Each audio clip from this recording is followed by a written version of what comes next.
Sejam todos bem-vindos a mais um programa EBD na Web, hoje com a lição de número 4, Você Precisa Nascer de Novo.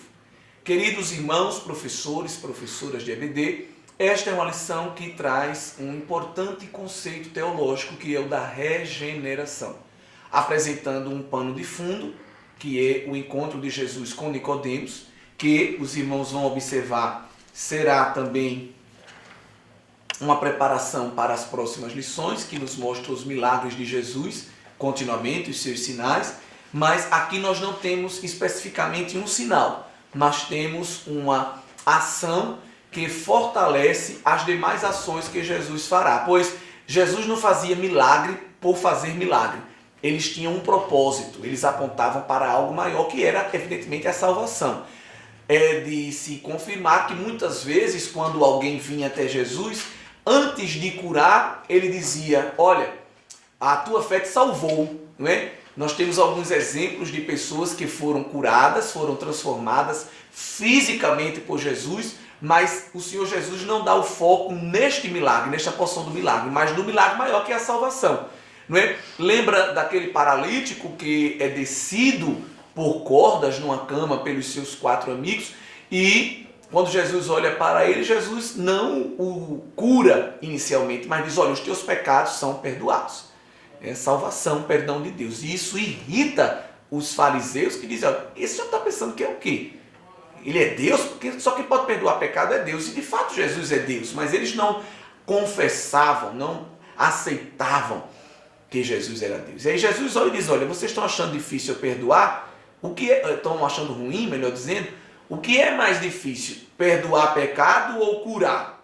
Para vocês saberem que quem está falando aqui é o Filho de Deus, eu digo a esse homem: levanta, toma a tua cama e anda. Então, vejam que coisa linda, que Jesus sempre mostra que o milagre, ele tem uma mensagem dentro de si, ele aponta para algo maior, que é ter uma vida transformada, é ser salvo por Jesus. Então, esta lição de número 4, do encontro de Jesus com Nicodemos, ela nos vai trazer este pano de fundo teológico acerca do novo nascimento. O resumo da lição nos diz que a mensagem de Jesus é bem clara: não basta ser religioso. E um dos primeiros encontros de Jesus, então, vai se dar com Nicodemos. E aí, falando deste pano de fundo religioso, nós sabemos que Nicodemos, ele era uma pessoa do alto escalão do Sinédrio, que era a instituição que reunia os grandes líderes da fé judaica da época. Os fariseus, que eram um desses grupos, uma dessas autoridades, e aí eu estou colocando aí um quadro onde você pode apresentar as principais congregações, os principais grupos religiosos da fé judaica da época de Jesus. Os fariseus, os saduceus, os escribas, os essênios. Você pode estar apresentando isso na aula para diferenciar um pouco para os alunos. Hoje, quando nós lemos a Bíblia e encontramos o nome fariseu, nós sabemos que tem uma conotação desagradável, porque os fariseus, eles só trouxeram muitas dores ao Senhor Jesus, trouxeram muita perseguição. Os fariseus eram um dos grupos que não aceitava Jesus como Filho de Deus, e foram um dos mentores do processo acusatório de Jesus para a crucificação. Haja vista que Jesus não teve pecado, então ele não tinha como ser julgado, incriminado, preso, condenado a nada. Mas ele precisava passar pela cruz do Calvário. Então, numa manobra político-religiosa, os fariseus, juntos com o Império Romano, vão crucificar Jesus. Tá bem? Mas tudo isso, evidentemente, seguindo o controle de Deus, né? A mão de Deus estava sobre tudo isso para cumprir os seus divinos decretos. E aí, queridos irmãos, nós temos esse primeiro ponto da lição, trazendo uma reflexão sobre o perigo da religiosidade. Ainda hoje há religiosidade em nosso meio, e você pode iniciar até a aula perguntando isso ao aluno, e pedir que ele diferencie religiosidade de religião. O problema da religião são os religiosos, disse um certo e famoso teólogo. Em parte isso é verdade. A religião hoje o mundo aponta como algo ruim. Por isso que relativiza, dizendo: olha, eu não quero seguir uma religião, que religião só traz problema. Religião já matou muita gente, veja aí o cristianismo, veja aí o islamismo. E nós sabemos que o problema da religião não é a religião. Porque a religião em si tem um propósito bom. Qual é? Ligar o homem a Deus. Se falarmos de religião cristã, a religião é uma coisa muito boa. O problema é a religiosidade. Olha aí o sufixo. Essa religiosidade ela coloca a religião, ela coloca o rito, o ritual, a liturgia, a cerimônia, as obrigações acima do propósito de Deus. E aí quando o ritual, o rito, a cerimônia, a liturgia, as leis, os códigos, o dogma, a tradição está acima de Deus, evidentemente que o seu propósito então vai ser desmontado, vai ser obstruído e não vai aproximar o homem de Deus, pelo contrário, vai afastá-lo. Então, o encontro de Jesus com Nicodemos traz para a gente este assunto sério que é alguém estar preso à religião e terminar se afastando de Deus. Isso tem afastado muitas pessoas da igreja, muitas pessoas da fé. Isso tem levado muitas pessoas ao fenômeno da igreja emergente, que são dos desigrejados, daqueles que cultuam em casa, servem a Deus aonde estão, porque entenderam que a igreja ela traz amarras, traz pesos que nós não devemos carregar. Mas a igreja com I maiúsculo, o organismo vivo, a organização espiritual, o corpo de Cristo, ela não traz essas amarras, ela não traz esse peso, porque o corpo de Cristo está bem fundado, bem arraigado em amor e está sendo dirigido pelo cabeça que é Cristo. Então, essa conversa, essa história de que eu não vou para a igreja porque a igreja tem muito peso, muita religiosidade vã, na verdade são pessoas que já estão afastadas de Deus e querem utilizar um contexto, querem utilizar um pretexto para defender-se e justificar a sua postura. Mas quem está ligado na videira verdadeira continua frutificando, continua sendo uma bênção para o reino de Deus e para a igreja de maneira geral. Quando nós falamos da transformação de Nicodemos, é tão linda essa transformação que Jesus vai fazer. Quando Jesus se encontra com alguém, a pessoa não vai ficar longe de servir. Há pessoas que dizem, não, eu saí da religião e estou servindo a Cristo só. É um contexto extremamente, podemos dizer, falso e equivocado, porque quem se encontra com Cristo, na verdade, fica mais perto dele, serve ainda mais a ele. Não tem como se ausentar da igreja. É possível viver a religião sem ser religioso. E Tiago diz que a verdadeira religião, a pura e verdadeira, imaculada religião é esta. Lá em Tiago 1, é visitar os pobres, os órfãos e as viúvas. Então, queridos irmãos, é impossível alguém dizer que serve a Cristo sem estar inserido dentro da igreja, porque o corpo de Cristo é um só, as ovelhas do seu pasto são um só e tem que estar neste santo ajuntamento. E é tanto que de fariseu, Nicodemos vai se tornar um discípulo, e o comentarista da lição vai comprovar isso utilizando também o evangelho de João, e é lindo porque é João que apresenta o encontro com Jesus, com Nicodemos, e é João que lá no capítulo 19 vai mostrar Nicodemos ao lado de José de Arimateia sendo identificado como discípulo de Jesus. Capítulo 19, versículos 38 e 39. Nicodemos vai ser alguém que vai levar especiarias para preparar o corpo de Jesus para ser sepultado. Então mostra como esse homem estava seguindo Jesus em todos os momentos da sua vida, até na morte vicária do Senhor.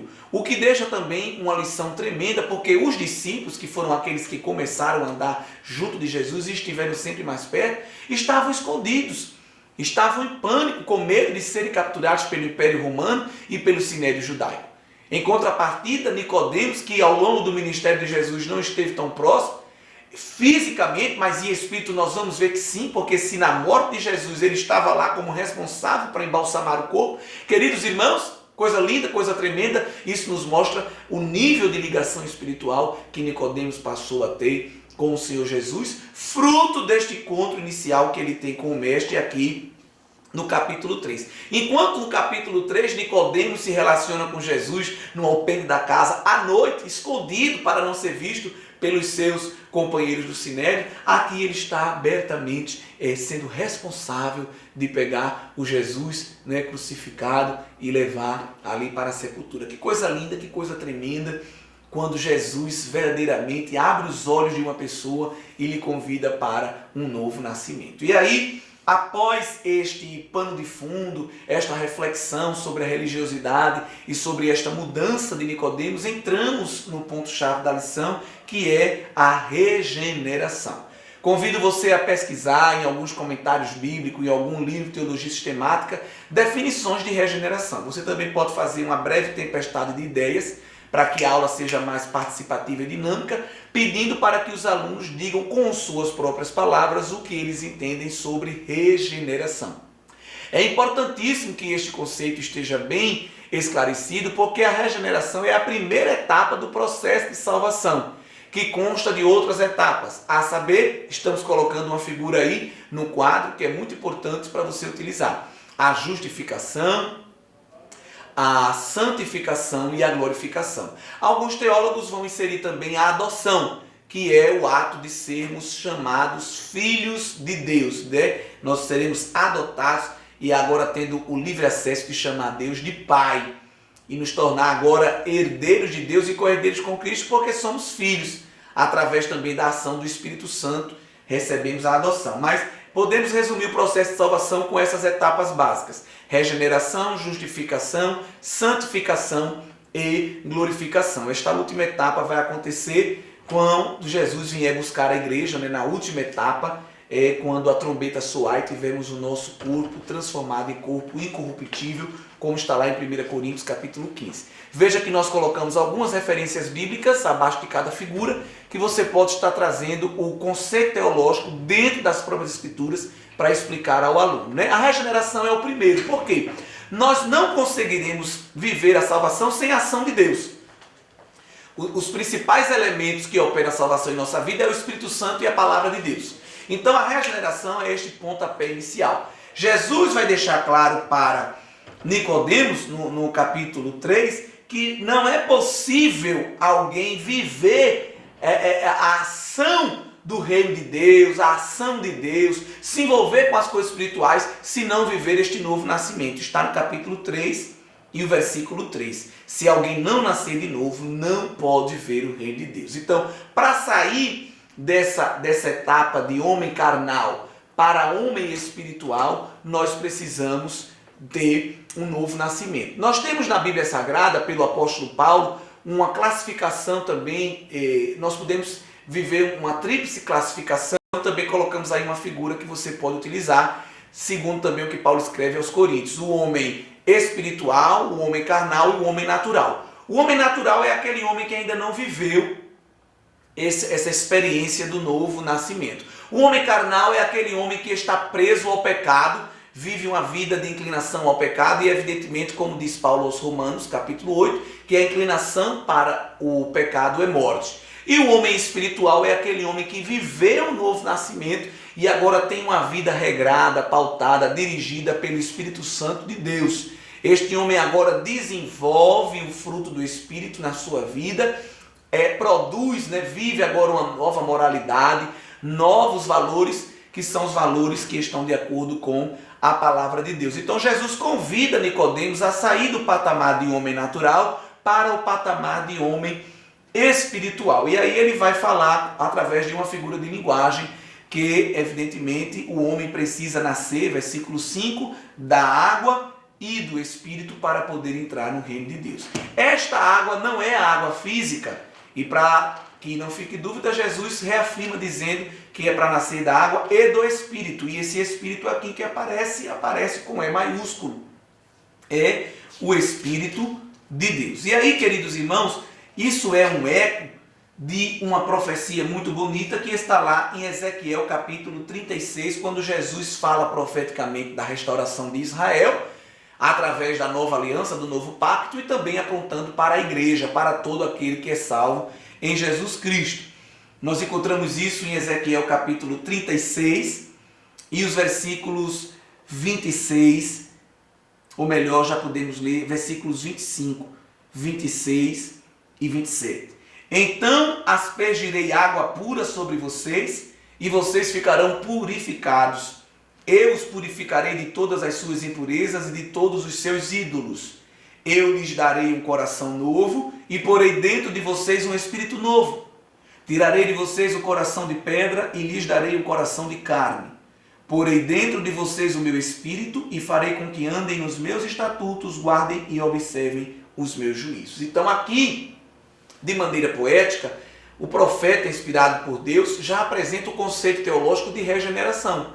O regenerado é aquele que viveu o novo nascimento, que agora não é homem carnal, não é homem natural, é homem espiritual. E como é que eu sei se eu sou homem espiritual? Eu vou falar muita língua estranha, eu vou marchar todo culto, eu vou ficar vendo anjos? Não. A principal marca de quem é homem espiritual está no verso 27. É alguém que anda na palavra, é alguém que guarda o mandamento, é alguém que cumpre as sagradas escrituras. Se a minha vida é uma vida presa à minha vontade, eu sou homem natural. Se a minha vida é uma vida presa ao pecado, eu sou homem carnal. Mas se a minha vida é uma vida dirigida pela palavra de Deus, pelo seu Espírito, eu sou um homem espiritual. Porque evidentemente não é jamais o meu eu que impera, não são as minhas vontades que operam, é a vontade de Deus através da sua palavra. E aí Jesus é Deus, Jesus confirma isso com Nicodemos, ao que Deus está falando na boca de Ezequiel. Quando o Senhor diz, olha, eu vou derramar sobre vocês essa água da aspersão, água pura, e vocês ficarão purificados. O homem que nasce de novo, ele morre para o pecado e vive agora esta nova vida. Isso é regeneração. E a prova de que alguém foi regenerado é que ele recebe este novo coração e recebe agora o Espírito. Deus fala que porei dentro de vós o meu Espírito. Isso é a regeneração. Então, é um passo importante também para você confirmar aí na aula a doutrina do batismo com o Espírito Santo, mostrando que a regeneração é diferente do batismo com o Espírito. Alguns irmãos de outras confissões evangélicas creem que o batismo com o Espírito Santo é a regeneração, ou seja, quando eu aceito a Cristo, eu recebo o Espírito Santo, logo fui regenerado e batizado. Nós não cremos assim. A teologia pentecostal clássica crê que regeneração e batismo com o Espírito Santo são eventos distintos. Ambos são eventos espirituais, mas distintos. A regeneração acontece automaticamente após a conversão. Quando o homem aceita Cristo como Senhor e Salvador, diz não para o pecado e aceita esta nova vida, ele é regenerado pelo Espírito Santo de Deus. Então, ele recebe o Espírito Santo de Deus na sua vida. Logo, todo salvo, todo convertido, todo aquele que confessou Cristo como Senhor e Salvador de sua vida, tem o Espírito Santo de Deus na sua vida. Todo salvo tem o Espírito Santo de Deus na sua vida. É o Espírito Santo que opera a regeneração, este novo nascimento, esta nova vida. O batismo com o Espírito Santo é um plus, é um adicional, é algo que recebemos a mais, como um dom de Deus, com carisma de Deus, com evidência física inicial, o falar em línguas estranhas. Então, todo salvo é regenerado e tem o Espírito Santo. E alguns outros recebem também o dom do Espírito Santo, que é o batismo com o Espírito Santo. Então, uma pessoa que não é batizada com o Espírito Santo não deixa de ter o Espírito Santo na sua vida, pois o Espírito Santo desce sobre a pessoa, passa a habitar nela como primeira etapa da salvação. Ficaremos orando, buscando ao Senhor para que Ele também nos dê um adicional do batismo com o Espírito Santo, que a Bíblia nos revela ser um revestimento de poder. Então, o batismo com o Espírito Santo é uma carga de poder adicional que recebemos para testemunhar a palavra de Deus. Para que é que o crente recebe poder do Espírito? Para ser testemunha, para proclamar o Evangelho, para anunciar a salvação a tantas outras pessoas. Então, este ardor evangelístico nasce do derramamento do poder no batismo com o Espírito Santo.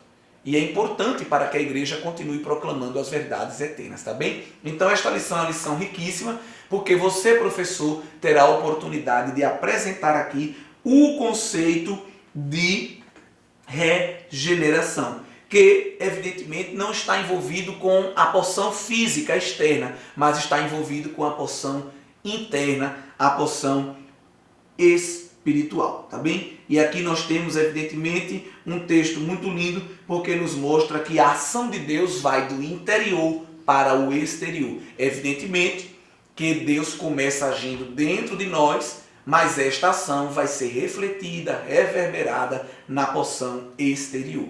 Não, Deus conhece o meu coração, Deus está preocupado com o interior. Isso não é uma verdade, pois a ação começa dentro, mas vai ser refletida com a porção externa. Coração novo e espírito novo refletem uma vida pautada nas Sagradas Escrituras. Então, esses são os conceitos básicos desta lição e que, se você, professor, conseguir desenvolvê-los, com certeza trará um conteúdo riquíssimo para os seus alunos. Que Deus abençoe a todos, em nome de Jesus. Você sabia que a Livraria Arca Missionária vai até você? Pois é, para sua melhor comodidade, sua livraria agora dispõe dos serviços de entrega. Tudo isso para que você, amigo leitor, desfrute de boas literaturas sem sair do conforto da sua casa. Entre em contato conosco através do nosso WhatsApp 81982867808 ou através das nossas redes sociais. Livraria Arca Missionária, cada dia mais perto de você.